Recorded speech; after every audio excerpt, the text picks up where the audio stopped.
महाराष्ट्राचा न्यूज नेटवर्कमध्ये आपलं मनपूर्वक स्वागत। मंडळी, मान तालुक्यातील वरकुटे मलवडी येथील ग्रामदैवत दरगोबा देवाच्या यात्रेनिमित्त विविध कार्यक्रमांचं आयोजन करण्यात आलं होतं।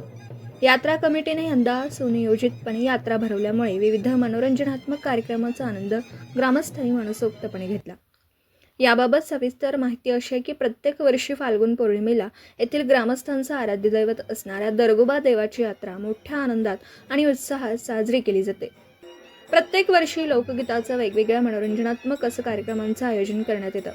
यंदाही दिनांक 3 मार्च 4 मार्च रोजी यात्रेत सांस्कृतिक कार्यक्रमांचं नियोजन करण्यात आलं होतं। 3 मार्च रोजी सकाळी देवाचा नैवेद्य व आरती वाजत गाजत निघाले। यावेळी मोठ्या प्रमाणावर महिलांसह पंचक्रोशीतील भाविक भक्तांनी गर्दी केली होती। सकाळी 11 वाजता देवाच्या घोड्यांचा कार्यक्रम झाला, तर रात्री 9 वाजता कोमल पाटोळे मेंढापूरकर यांचा सांस्कृतिक कार्यक्रम पाहण्यासाठी हजारो रसिकांनी गर्दी केली होती। 4 रोजी दुपारी 12 वाजता वरकुटे मलवडी, खरातवाडी, महाबळेश्वरवाडी, बनगरवाडी, कुर्णेवाडी, निंबावडे, अनुसेवाडी, वाक्षेवाडी, लाडेवाडी, विरळी, चिलारवाडी, जांभुळणी, पानवन तसेच पुजारवाडीच्या गंजांचा मानदेशी गंजी ढोलांचा कार्यक्रम उत्साहात पार पडला। यावेळी मान्यवरांसह ज्येष्ठ नागरिक तसेच ग्रामीण भागातील गजीढोल शौकीनांनी या खेळाचा मनसोक्त आनंद लुटला।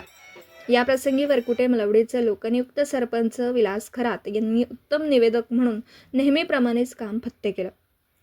सायंकाळी 5 वाजता दत्ता किसन मिसाळ यांच्या सौजन्याने महाप्रसादाचं आयोजन करण्यात आलं होतं, तर दिवसभर लिंबू सरबतासाठी दराबा कोंडीबा मिसाळ यांनी सौजन्य दिलं।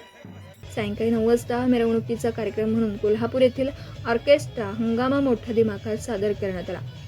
यावेळी परिसरातील नागरिक मोठ्या संख्येने उपस्थित होते। एकंदरीतच गेल्या 2 दिवसांमध्ये यात्रेमुळे वरकुटे मलवडी परिसरात आनंद आणि उत्साह पाहायला मिळाला। धन्यवाद। मान महाराष्ट्रासह संपादक सिद्धार्थ सरतापे सर। मंडळी, चॅनलवर आपण नवीन असाल तर चॅनलला लाईक करा, शेअर करा आणि सबस्क्राईब करा। धन्यवाद।